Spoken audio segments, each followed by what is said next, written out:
사랑하는 성도 여러분, 금요일 아침이 밝았습니다. 오늘도 말씀 묵상과 함께 하루를 시작하면서 하나님의 축복이 풍성하게 임하는 복된 날로 이 한 날을 살아가십시다. 다니엘서 12장 1절부터 4절입니다. 이제 오늘로 다니엘서를 마무리합니다. 12장 1절에서 4절 말씀. 그때에 내 민족을 호위하는 큰 군주 미가엘이 일어날 것이요 또 환란이 있으리니 이는 개국 이래로 그때까지 없던 환란일 것이며 그때에 내 백성 중 책에 기록된 모든 자가 구원을 받을 것이라. 땅의 티끌 가운데에서 자는 자 중에서 많은 사람이 깨어나 영생을 받는 자도 있겠고 수치를 당하여서 영원히 부끄러움을 당할 자도 있을 것이며 지혜 있는 자는 궁창의 빛과 같이 빛날 것이요 많은 사람을 옳은 대로 돌아오게 한 자는 별과 같이 영원토록 빛나리라. 다니엘아, 마지막 때까지 이 말을 간수하고 이거를 봉함하라. 많은 사람이 빨리 왕래하며 지식이 더하리라. 아멘.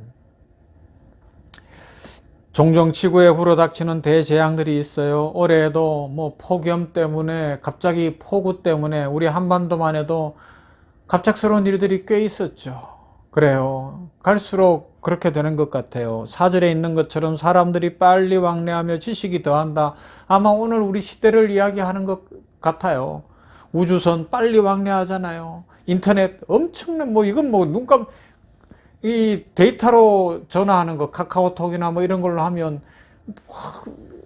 옛날에는 국제전화 한번 하려고 해도 001 누르고 이렇게 하면서 엄청 복잡했지만 지금은 그죠?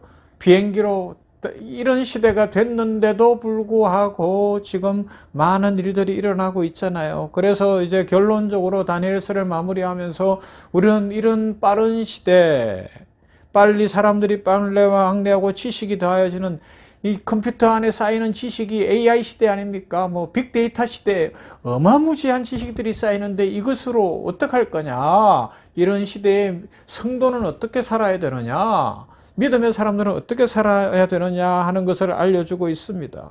자, 다시 돌아가서 지구에 불어닥치는 환경재앙, 컴퓨터로 아니면 예비는 좀 할 수 있겠지만 근본적 대비책은 되지 못하잖아요. 지식으로 안 되죠. 그래서 깨달을 수 있는 것, 첫 번째, 인간의 문명이 아무리 대단해도 자연의 위력 앞에서는 별것 아니다 하는 것을 깨닫습니다.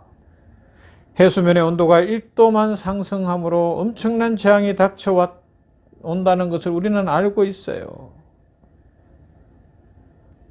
겨우 1도, 이게 무서운 거라는 것을 알고 우리는 배우고 있습니다.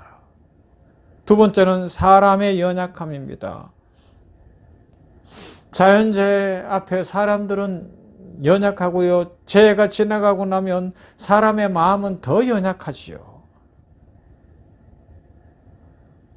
일주일만 단수되고 폭풍우가 몰아치면 교양과 상식이 무너지는 것을 볼 수가 있어요. 자, 이제 다니엘서를 마무리하는데 다니엘서에서 배운 몇 가지 중요한 주제가 있죠. 첫째, 하나님의 주재권. 하나님은 예루살렘 성전에만 국한된 하나님이 아니고 이스라엘 백성들만 간섭하는 분이 아니십니다. 온 세상을 통치하는 만왕의 왕이십니다. 역사가 다 하나님 손에 있어요. 그죠? 헬라의 알렉산더도 여러 로마의 황제들, 시리아의 황제들, 안티오쿠스라든가 다 언급해 봤잖아요. 하나님 손에 있어요. 그죠? 하나님이 주재권. 그리고 두 번째 우리가 다니엘서를 통해서 배워야 되는 것은 눈에 보이지 않는 실상을 인식하고 살라는 거예요. 눈에 보이는 현상만 보지 말고 눈에 보이지 않는 실상의 세계가 있으니 그 세계에 따라서 살아가라. 그것을 알려면 어떻게 해야 되냐? 하나님을 잘 믿어야 되고 말씀 위에 굳게 서야 된다는 것입니다. 세상에서 일어나는 일에서 우리의 눈에 보이는 것보다 보이지 않는 것이 더 많고 보이는 것보다 보이지 않는 것이 더 진실에 가깝고 더 큰 영향력을 발휘한다는 거죠. 세일의 기도에서 보는 것처럼 기도할 때 영계에서 전쟁이 막 일어나고 있잖아요. 영적 전쟁. 어떻게 해요? 우리는 기도하며 하나님께서 천사장을 보내서 대신 싸워주시는 거예요. 기도하고 나아가면 눈에 보이지 않는 실상의 삶을 살아갈 수 있습니다. 마지막으로 그러하기 때문에 우리는 어떤 역사관을 가져야 되느냐? 종말론적 역사관을 가지라고 말씀합니다. 에덴에서 출발해서 메소포타미아로 지중해로 옮아가는 역사의 과정을 설명하는 이 다니엘서의 모습 속에서 결국 역사의 마지막 종말이 올 것을 강하게 이야기하고 있어요. 여러분, 세상은 종말을 향해 가고 있다는 것을 알아야 됩니다. 종말 끝입니다. 그러나 믿음 안에서는 완성의 날입니다. 주님 다시 오시는 날입니다. 모든 자가 오늘 성경에도 여기에 보면 죽었던 자들이 다 일어나는데 영화로운 자들, 생명책에 기록된 대로 영화로운 자도 있지만 영원히 멸망당할 자들, 지옥불에 떨어질 자들도 있다고 말합니다. 베드로후서 3장 12절 하나님의 날이 임하기를 바라보고 간절히 사모하라. 그날에 하늘이 불에 타서 풀어지고 물질이 뜨거운 불에 녹아지려니와 우리는 그의 약속대로 의가 있는 곳인 새하늘과 새 땅을 바라보도다. 새하늘과 새 땅을 바라보기를 원합니다. 그때, 1절에 그때라는 표현이 있는데 이 내용은 아마 종말의 때로 보고 있어요.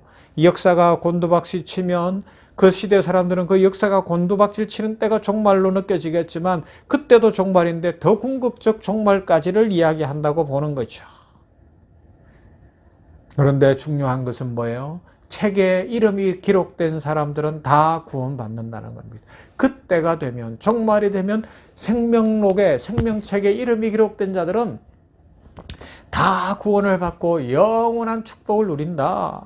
그래서 우리에게 가장 좋은 것은 하나님의 생명책에 이름이 기록되는 거예요. 세례받고 하나님의 생명책에 이름이 기록되는 믿음의 삶을 살아가는 것이 가장 복되다 말씀하고 있습니다. 오늘날 교회의 문제는 하나님께서 우리에게 베풀어 주신 구원의 가치를 약화시키고 있다는 것, 신앙이 변질되고 있다는 것 아닐까요? 구원받은 것에 만족하지 못합니다.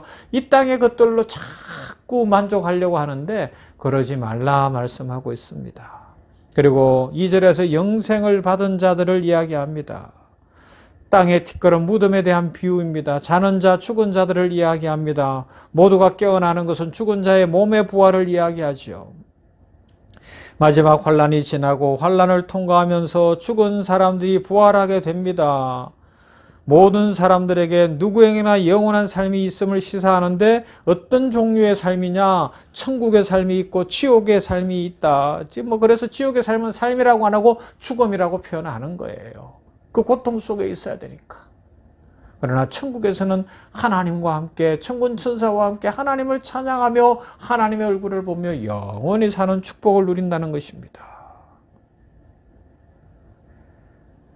이 땅에 소망을 두고 살던 자들은 지옥에서 빨리 끝나기를 바랄 거예요. 그래서 끝이 없어요.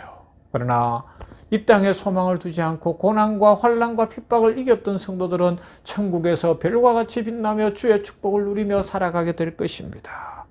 그리고 3절, 영생을 받은 자들 중에 특별히 영화로운 보상을 받는 사람들이 있음을 말해주는데요. 많은 사람을 옳은 대로 돌아오게 한 자들은 별과 같이 빛날 것이다 말씀합니다. 그리고 많은 사람을 옳은 대로 돌아오게 한 자는 지혜로운 사람들이다 가르쳐주고 있습니다. 지혜로운 사람은 어떻게 살아야 할지를 아는 사람들이에요. 오늘 우리 시대 속에 어떻게 살아야 되는가, 오늘 한 날 어떻게 살아야 되는가, 어떤 믿음으로 살아야 되는가, 이것을 아는 사람이 지혜로운 사람입니다. 그죠? 지혜로운 군인, 잘 싸우는 법을 알고 미리 예비하는 법을 아는 거예요.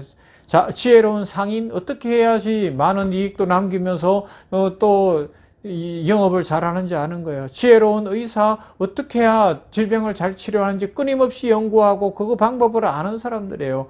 지혜로운 주부, 가족의 건강과 삶을 아름답게 행복하게 만들어가는 거예요. 그죠? 지혜로운 목사, 저도 그런 목사 되기를 위해서 기도해 주시기를 바랍니다. 그런 목사 되기를 소망합니다. 그런데 무엇보다도 중요한 것, 하나님 앞에서 가장 지혜로운 성도는 누구냐? 많은 사람들을 주께로 돌아오게 한 자들이 가장 지혜롭다고 말씀합니다. 그렇게 하는 것은 죽은 자가 살아나는 길이고 잃은 양 한 마리를 찾는 것이기 때문에 그렇습니다. 누가복음 15장 7절 내가 너희에게 이르노니 이와 같이 죄인 하나가 회개하면 하늘에서는 회개할 것이 없는 의인 99을 인하여 기뻐하는 것보다 더하리라. 지혜로운 성도들이 되기를 바랍니다. 인생의 초점을 하나님께 맞출 수 있기를 바랍니다.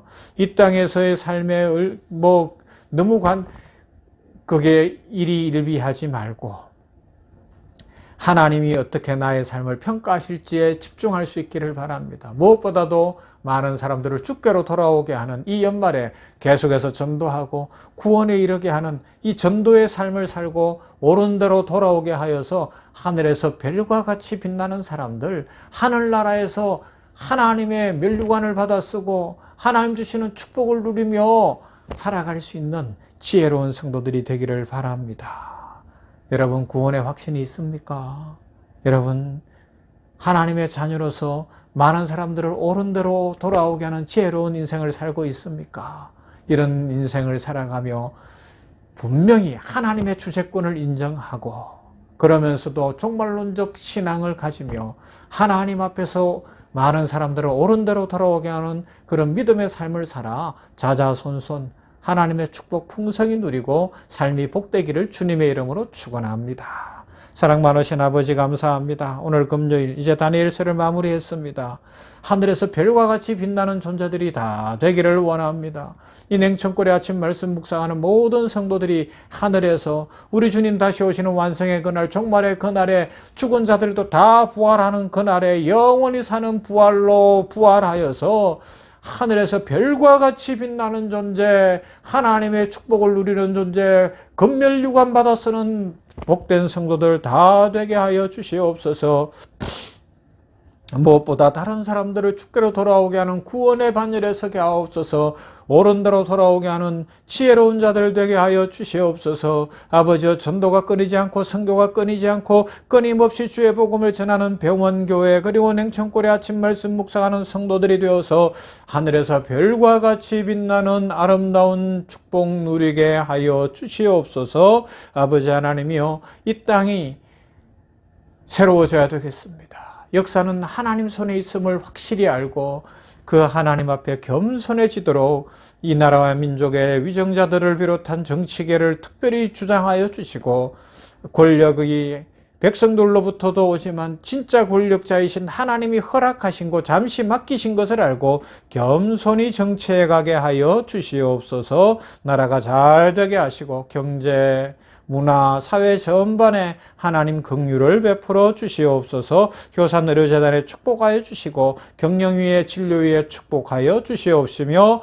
오늘도 우리들 믿음으로 살아가며 하늘에서 별과 같이 빛나는 존재들이 다 되는 믿음의 승리자들이 되게 하옵소서. 예수님 이름으로 기도하옵나이다. 아멘. 428장 찬송합시다.